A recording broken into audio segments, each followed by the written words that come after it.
Where were you at 8:52 on the morning of 11th September 2001? That was the morning that the terrorists flew two planes into the World Trade Center, flew one plane into the Pentagon, and tried to send one plane another place, but Americans stood up and had that plane crash in Pennsylvania. The morning where almost 3,000 people died for no reason. These actions are why we are at war in Afghanistan.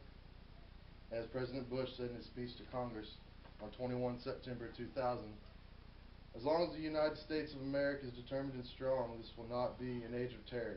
This will be an age of liberty here and across the world. My name is Eric Wolf, and I'm going to discuss why we should not pull out of Afghanistan and why Afghanistan is not the same as Vietnam, which a lot of people are considering it to be the same. In my preparation for this speech, I've done extensive research on both Afghanistan and Vietnam, and furthermore, I'm in the military, and I know quite a bit about what's going on in Afghanistan as far as the way the operation is working.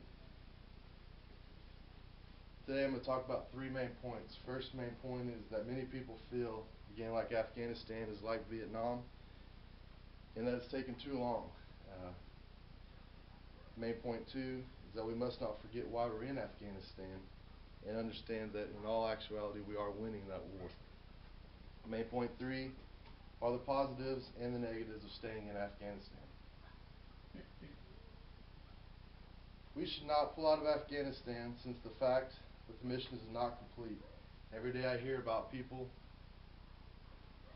comparing Afghanistan to Vietnam and not wanting to send more troops. I disagree with this completely because of the fact of 9/11 and that we lost almost 3,000 people. If we pull out now, there's a good chance that the same people that planned that attack are going to plan future attacks. And also, since Afghanistan, we have stopped 19 terrorist attacks because of what we are doing today. We knew in the beginning that this was going to be a long battle, and it's not going to be like World War II where there's an exact front line, where we take care of the Germans and we go home.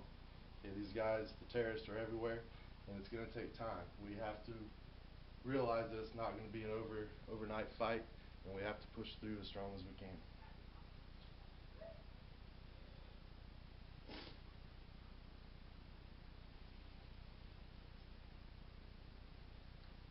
Also going to talk about and compare or contrast Afghanistan to Vietnam. Vietnam, it was roughly a 10-year war. We actually started having troops in 1956, and in my research through Wikipedia, I guess the last casualty actually died in 1998. And there was over 58,000 soldiers that died in Vietnam.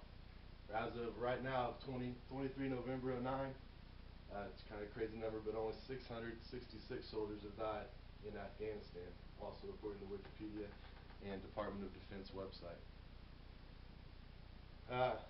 Afghanistan, the Taliban are not as organized as the Viet Cong were in the Vietnam conflict.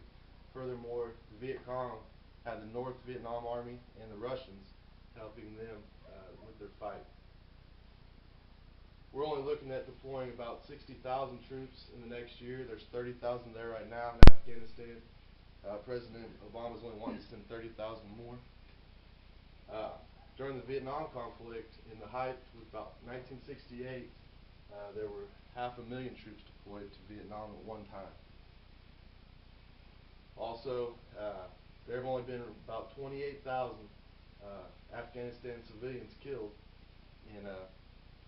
during this conflict, and in Vietnam there was close, not an exact number, but there was close to 2 million civilians killed.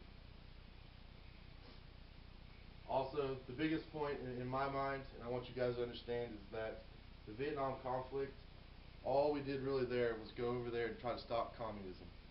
It really wasn't affecting the U.S., it was just the mindset of that day was stop communism and not let the domino effect take place. Afghanistan, we do have an enemy. We're trying to defeat we're trying to defeat the terrorists that killed our civilians here in the U.S. that did absolutely nothing wrong.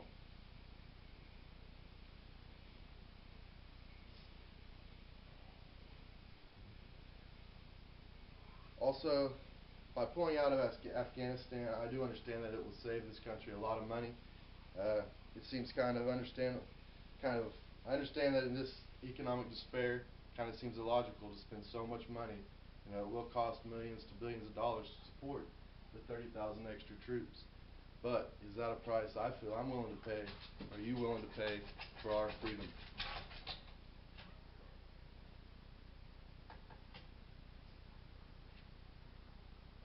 By pulling out of Afghanistan, now we have lost almost 700 soldiers. This is another big reason why we shouldn't. If we were to pull out now, those soldiers will have lost their lives in vain. We went over there to complete a mission, and if we pull out now, we will not have completed that mission, and they would have died for no reason. In conclusion, I challenge each of you to support the actions in Afghanistan and never forget why we're there. As George Bush said again on September 2001, whether we bring our enemies to justice or bring justice to our enemies, justice will be done. And I hope you guys understand that. We need to continue the fight, and I challenge you, each and every one of you, to support what we're doing there and not want to pull out. Thank you for your time.